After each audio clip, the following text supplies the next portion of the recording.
Hey guys, so I finally finished the jerry can build and it actually turned out quite okay.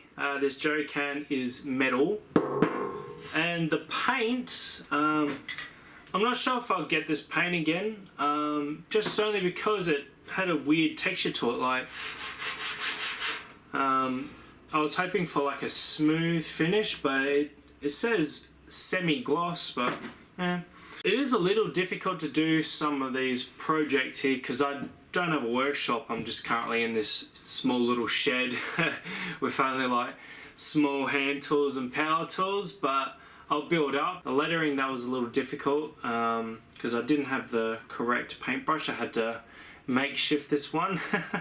But yeah, all in all, really enjoyed it, and it's better than leaving it at the dump where I got it from. I found this at the skip. Hope you guys enjoy this restoration video and do stay tuned for some more because we are new and we're going to start a community.